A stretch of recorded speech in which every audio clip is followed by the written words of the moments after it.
Gracias por permanecer. Está con nosotros Iván Ávila Dueñas, director de la película La Mañana No Comienza Aquí. Gracias, Iván, por estar en la 6ª Muestra Nacional de Cine en Fresnillo. A nombre de todo el equipo de la Monacifre, pues no es la primera vez que vienes, así que nos da gusto tenerte después de 2-3 años que no te teníamos aquí. Eres un amigo de Monacifre, al igual que todos los directores que nos acompañan este año. Y bueno, hay un micrófono, si alguien tiene preguntas, comentarios, aquí está Iván. Gracias. Bueno, pues nada, antes que nada, muchas gracias por venir, por pasar por aquí. Para mí es importante venir al Monacifre por el apoyo. Creo mucho en la labor que se está haciendo de fomentar públicos, de traer el cine que nosotros hacemos y acercarlo un poquito a la gente, porque pues está hecho para eso, para que lo vean ustedes, para poderlo compartir. Son historias de vida o sea, casi todos los directores que estamos acá hablamos de formas de vida del México contemporáneo y pues lo que más nos interesa es compartirlo con la gente de verdad y el público de verdad. Entonces, yo soy de acá de Zacatecas y pues es un gusto venir a Fresnillo a presentar. Si alguien tiene un comentario o alguna pregunta, pues encantado. Hola Iván, enhorabuena. La música es fantástica, ojalá nos puedas hablar de eso. Y una preguntilla, para ti, ¿qué hay de diferencia entre la metafísica y el mundo cotidiano y cómo lo incorporas en tu película? Ok. Para mí la parte de la música tenía que ver como que el personaje tiene una vida muy musical, o sea, por su propia profesión, y entonces ella todo el tiempo está escuchando música, o sea, cuando se baña, cuando cocina, cuando lava, todo el tiempo está escuchando música porque es parte de su trabajo estar seleccionando música que puede tocar. Entonces eso me complicaba a mí muchísimo el proceso, porque siempre tenía una música, fuera lo que fuera, una llamada por teléfono, siempre hay una música de fondo. Y entonces, bueno, pues, había que respetar una parte de eso, y por eso como que hay toda la parte que es como ligado a Denise, está musicalizado con lo que ella escucha y con lo que ella toca. Básicamente son dos partes del repertorio. Ella toca un género que se llama Deep House, y entonces ella trabaja como, digamos, la música está dividida en dos partes. Uno que es como escena mexicana de electrónica contemporánea, que son Balcázar y Sordo, Métrica, Nobody Knows, varios como músicos mexicanos contemporáneos de la escena electrónica. Y luego tenemos como unas licencias un poquillo más complicadas, que es Amon Tobin, Dennis Kurtel, Boris Bercha, que son como licencias como más complicadas, pero que es de lo que ella toca normalmente. Luego quería yo encontrar como una especie de equilibrio, y entonces para que no fuera solamente la música electrónica y que de repente tuviera que hablar un poco más como de una cosa de musicalidad como general. Y entonces vengo trabajando con músicos contemporáneos de música de concierto mexicana, ¿no? O sea, compositores mexicanos de música de concierto, básicamente todo interpretado en esta película por Onyx, el ensamble Onyx, y es música de Horacio Uribe, que es cuando ellos están practicando en la casa. Ese es un concierto para piano de Horacio Uribe, que es un compositor con el que ya he venido trabajando en otras cosas. Y hay música de Leonardo Coral y de Jorge Torres Sáenz. Entonces pues, quería como darle un poco el equilibrio de que no todo fuera electrónica y que fuera todo esto, sino que hubiera como una especie de pasajes donde la musicalidad tuviera como otra forma, otro tono, pero que para mí era muy importante que fueran músicos mexicanos contemporáneos. Yo creo que la música, creo que en general a todo el arte en México nos sucede una cosa más o menos similar, que tiene que ver con que la gente no está llegando a escuchar la música de concierto contemporánea de la misma manera que no está escuchando o que no está viendo el cine contemporáneo mexicano, porque es una cosa de distribución. Todos sabemos perfectamente quién es Jenny Rivera y todos sabemos perfectamente quién es, no sé, Mijares, por ahí todavía anda cantando, o sea, que dices, ya deberían de retirarlo, por el amor de Dios. Y todo el mundo está muy atento a qué está haciendo esa gente y nadie sabe qué está haciendo los grandes compositores contemporáneos mexicanos. Y creo que compartimos mucho como lo que pasa en el cine con la música, con la novela. O sea, nadie está leyendo los autores mexicanos contemporáneos. Entonces hay como hay un problema grave de distribución. Y entonces, pues para no extenderme mucho con ese tema, básicamente lo que yo quería, o lo que he querido hacer en los últimos proyectos, es hacer una especie de nexo con algunos compositores y trabajar con algunos compositores, porque hay música mexicana contemporánea grabada que es increíble y que está ahí disponible y que me gusta mucho usarla. Hola. Oye, respecto al montaje, ¿cómo es el proceso del montaje? Y hablar de con cuánto dinero, cómo presupuestaste como esta película, ya que veo que es una película bien difícil de pensar en guión o algo, ¿no? ¿Cuánto la hicieron o todo eso? Bueno, digamos, primero contaría como el proceso de producción. Yo empecé a filmar esta película como por mi cuenta. El personaje de Denise, que es la chava de México, es amiga mía, y yo empecé como a buscar, tanto en Zacatecas como en México, posibilidad de encontrar mujeres en esa edad, que yo quería como, o sea, la premisa para mí era mujeres en primera etapa laboral, o sea, alrededor de los 20 años, con dificultades de infraestructura, ¿no? O sea, batallándole para sobrevivir. Y entonces quería una en Zacatecas y una en México, una en el DF. El personaje de Denise más o menos es mi amiga, es cercana, y entonces hice una exploración entre varias personas, o sea, amigos y no amigos y no sé qué, y finalmente me quedé con Denise, y fue un seguimiento de las dos, más o menos como de 2 años, ¿no? Más o menos estuve, pues la verdad es que es bastante invasivo, porque pues, sí, como que el permiso fue que me dejaran espiar un poco su intimidad y que me dejaran estar ahí. Y Laura, la pastora, la conocí yo en 2010 cuando vine a hacer un documental acá a Zacatecas, que se llama Zacateco. Pasé por ese pueblo y me llamó muchísimo la atención. Es un pequeñito pueblo, o sea, bueno, es un pueblo fantasma que se llama El Verde, que está entre Villa García y entre Villa García y Loreto. Está justo a la mitad de los dos pueblos. Son cabeceras municipales que están más cerca de Aguascalientes que de Zacatecas. Y entonces nosotros pasamos por ahí filmando y encontramos a esta familia, y entonces les pedimos permiso para ir a trabajar con ellos, y entonces a partir de eso empezamos a regresar a lo largo de 2 años. Y entonces eso era prácticamente yo y mi chava, y ya, ¿no? Así, y nos estábamos ahí 3 días, 4 días, y regresábamos a México, y en México Denise pues, la tenía como más cercana. Y entonces el proceso de montaje fue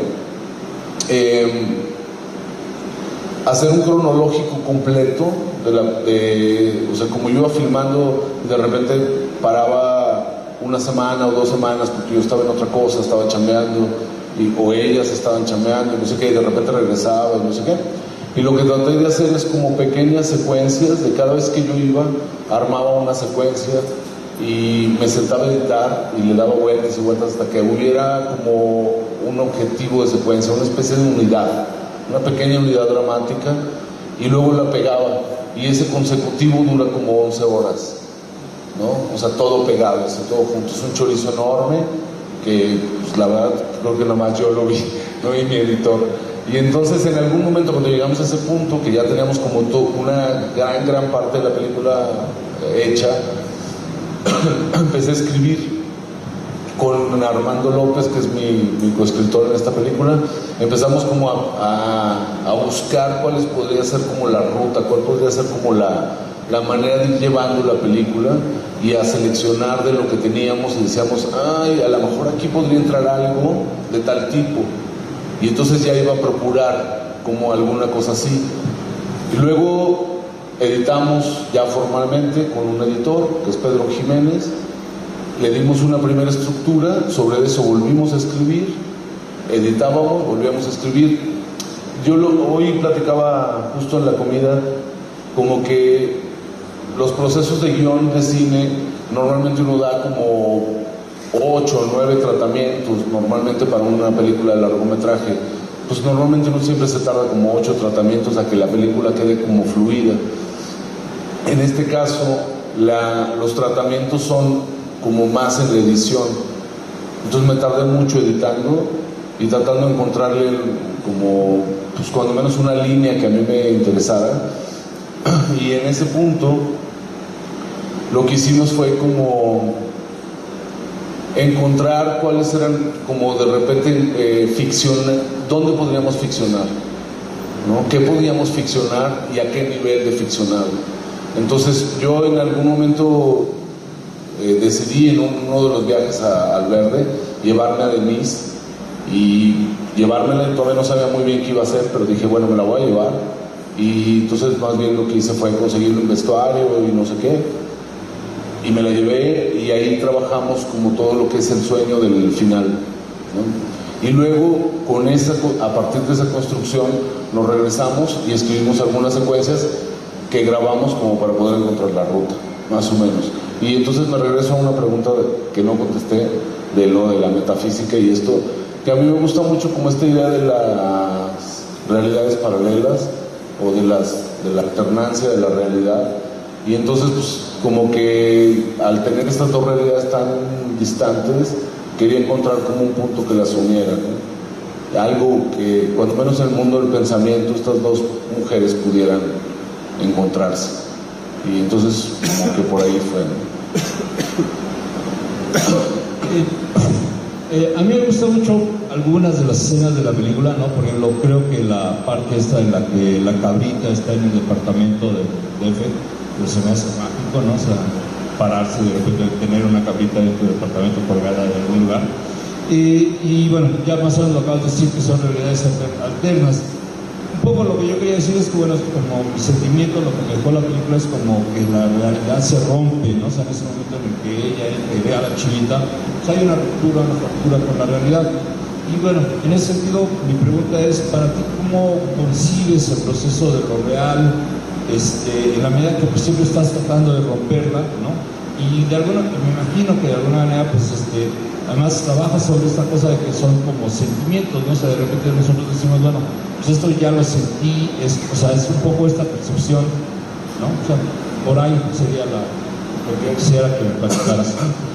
Pues creo que tiene mucho que ver, digo, en el caso de Gerardo, que ha visto todo lo que he hecho, pues de repente puede encontrar como cosas que a lo mejor uno no nota de primera instancia, pero uno tiene como ciertas preferencias con respecto como a cosas que le gustan o temas que le gustan, y a mí siempre me ha llamado mucho la atención, o siempre me he dado cuenta que al final mis películas siempre se terminan tratando un poco de una realidad alterna, y es nada más como la diferencia entre esa realidad alterna como se debe a qué, y entonces a veces se debe a, como en este caso, a una cosa absolutamente mental, la posibilidad de un pensamiento, o sea, pensar en otra persona, y me gusta mucho como jugar eso, y siento que el cine tiene como esa, pues me gusta mucho esa posibilidad, o sea, que te hace plausible el hecho de alternar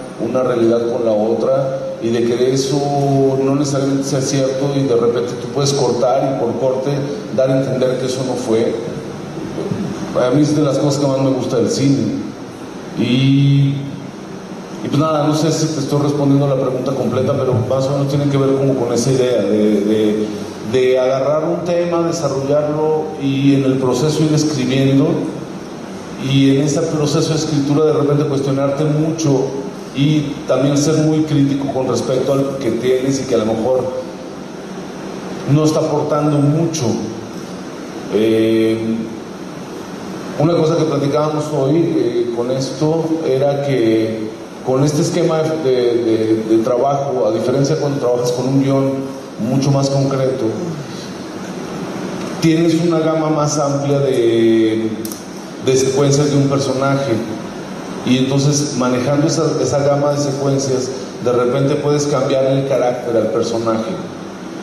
En un guión tradicional, el personaje, por decir algo, puede decir cualquier cosa, lo primero que se me ocurra, pues no lo tomen tan en serio, es el personaje va de fiesta, va de fiesta, va de fiesta.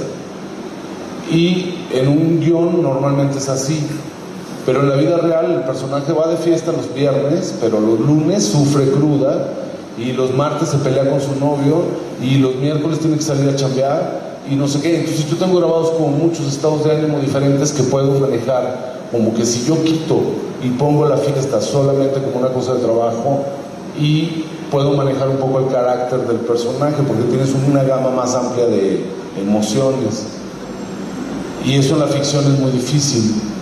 Entonces, como por eso digo que escribir en la edición, en este esquema, se vuelve como, pues tienes que darle una pasada y verla toda corrida, y de repente decir, pues a lo mejor el rollo 5 está funcionando. Nosotros normalmente dividimos la película, o se dividía antes, pero por cuestiones prácticas se dividía en 5 rollos de 20 minutos, porque era lo que duraba el pietaje de una lata a la hora de terminar la película. Entonces necesariamente ahí había como un final, ¿no? Y por cuestiones prácticas ahora en la postproducción digital se sigue haciendo así, por la duración de los archivos y para que corra como más cómodo. Entonces tú sabes que de repente hay un rollo que casi tienes terminado, pero sabes que traes problemas en el rollo 1, y entonces te regresas y vuelves a revisar material y montas mucho sobre la edición, ¿no? O cambias mucho, tratas de encontrar la ruta, ¿no? Digamos, todo esto es teoría desde mi punto de vista absolutamente subjetivo, porque igual ya habrá quien piense que la película no es un desastre, ¿no? Pero, pues, bueno, o sea, digamos, el trabajo que está hecho atrás está hecho con esa intención, de ir midiendo un poco la ruta dramática y tratar de encontrar los puntos en que abra como vertientes, ¿no? Sí. Bueno, en primer lugar, muchas felicidades, excelente película, me parece que está muy abstracta, pero aparentemente pudiera decir, usted habla de una ficción, yo digo que es una realidad, ¿eh? La muchacha que pastorea, pues pastorea animales, vive en su mundo, y la muchacha que toca, que es DJ, no sé, que la disco, pues él pastorea, ¿no? Porque hace bailar a la gente. Hay una coincidencia muy tremenda, ¿eh? Ahí aparece una fotografía, o las cabras se enfocan a las cabras como si fueran demonios, y la disco se ve todo colorado o rojo como si fuera el infierno, ¿no? Entonces me parece que no es tanto la ficción, ¿no? Más bien es una realidad, y aparentemente pudiera ser que eso está aburrido, tanto uno como otro. Le aseguro que la pastora no quisiera ir a la disco, y la disco no quisiera ir al campo, ambos se sacrifican. Entonces, la que está en la disco, pues ¿de qué se pierde? Y la que es pastora, dígame usted, ¿de qué se pierde? Entonces, en ese sentido, pues, ese es mi punto de vista. Y la pregunta que le quiero hacer, ¿por qué aparece el prisma al principio y al final? Porque al final dibuja un prisma, no sé cómo llamarlo. De antemano, felicidades y bienvenido, Fernillo. Gracias. A ver, pues con respecto a la primera parte, pues es un poco como que parte del proceso de selección de los personajes tenía que ver como con tratar de encontrar dos personajes que fueran como, que tuvieran un nivel de contraste, ¿no? Más allá de ciudad-campo, tratar de encontrar una complejidad un poquito más. Y bueno, pues el pastor es un elemento arquetípico, ¿no? O sea, el pastor siempre ha sido como, digo, es la profesión más antigua del hombre. O sea, digamos, el primer, no está tan claro, pero se supone que el primer animal domesticado es la cabra en los montes Agros, que está justo abajito o sea, pegadito al Tigris y al Éufrates. Entonces, gran parte del desarrollo de la civilización occidental se debe a la domesticación de la cabra. Entonces es un personaje arquetípico y no sé qué, tenía mucho símbolo, Pero lo más bonito, y que a mí eso me parece increíble, es que cuando yo me paré en ese campo, en el semidesierto de Zacatecas, y de repente llegar y encontrar una mujer vestida de rojo con una capucha y que además es guapísima, y cuando yo la vi dije, pues yo tengo que filmar esto, voy por la cámara en este momento, y salí corriendo y empecé a trabajar con ella porque me pareció algo tan natural, pero al mismo tiempo que si yo lo hubiera puesto hubiera visto muy falso, pero eso era natural y estaba ahí, y entonces da la posibilidad de jugar a cosas como más antiguas, y eso me gustaba, y pues tratando de dejar como señales para ver, no sé, la posibilidad de que existan interpretaciones como la tuya, que me parece como muy falso, ¿no? Está bien. Y luego, con respecto a lo del prisma, que nosotros le llamamos portal, sucede que cuando yo empecé a trabajar con Denise, ella en algún momento estaba como en una etapa de renovación y pintó su casa. Un día se despertó con ánimo de voy a pintar mi casa. Entonces pintó su casa y pintó ese mural porque había tenido un sueño. Y en ese sueño ella llegaba y encontraba ese triángulo invertido o pirámide invertida, y de esa pirámide invertida salía Quetzalcóatl, y entonces ella tenía ahí como un acercamiento con Quetzalcóatl y no sé qué. Ya, lo pintó y a mí me dio un gancho que me gustaba. Entonces yo dije, pues ese sueño a mí me sirve, pues vamos a representar su sueño. Entonces más bien descríbemelo, y pues empecemos a trabajar un poco a ver si le podemos encontrar como una unidad con la historia. Y de repente tratar de encontrar esos símbolos en la ciudad también, ¿no?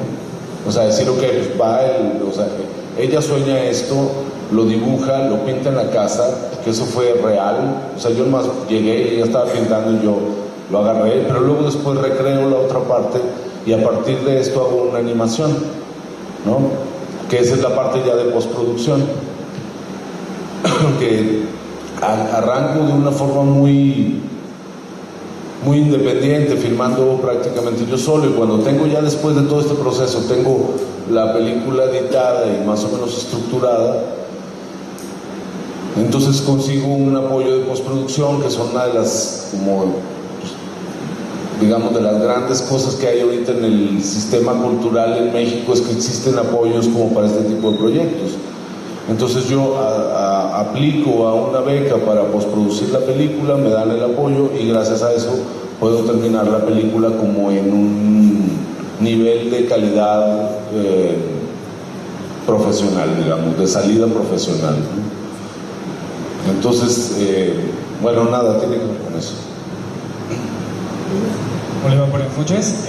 Yo sí quiero saber cómo nace la idea para grabar esta obra que acabamos de ver, cómo la concibes, qué hace que qué necesidad tuya hace que recurras a una historia, a dos historias paralelas, y finalmente, todo trabajo que se hace, se concibe de alguna manera, que es lo que nos vas a responder, pero creo que la enseñanza de la experiencia que tienes al conocer estos tipos de vida te deja algo a nivel personal.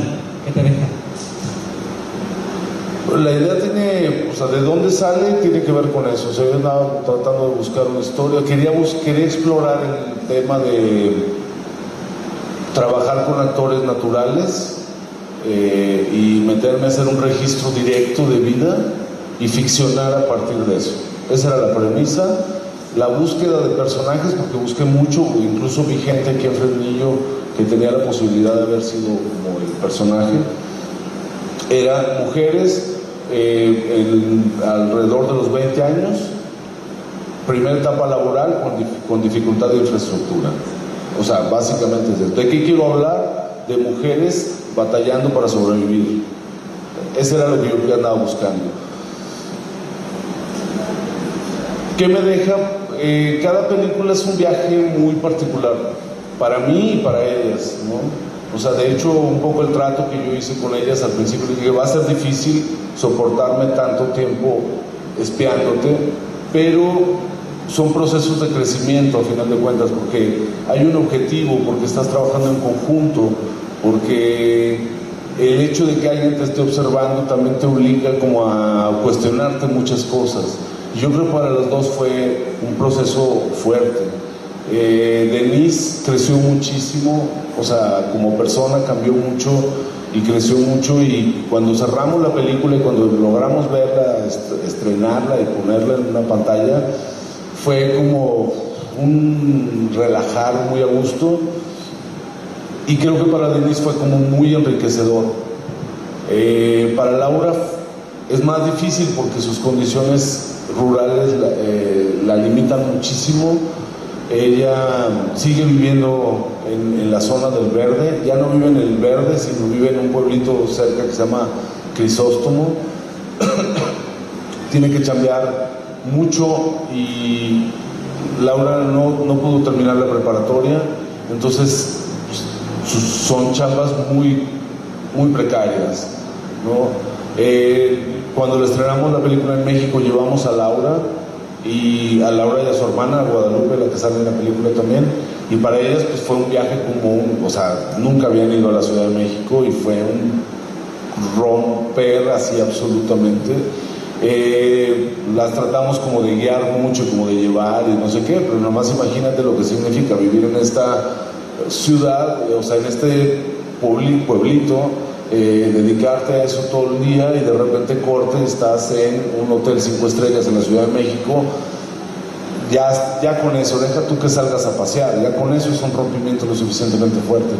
Y tratamos de que la experiencia fuera como enriquecedora para ellas, ¿no? Y llevarlas y pasearlas y como acompañarlas un poco en el viaje, y creo que redituar un poco como ese proceso, ¿no? ¿Qué me deja finalmente? Es tratar de compartir un poco mi oficio y llevar, o sea, no solo es que yo voy y registro la vida de alguien, sino que ese alguien va conmigo en un viaje conjunto, ¿no? De crecimiento para los dos, ¿no? ¿Alguna otra pregunta?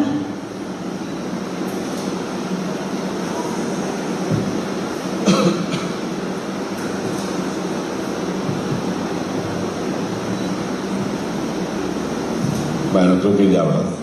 Bueno, pues muchísimas gracias, les agradezco mucho que hayan venido.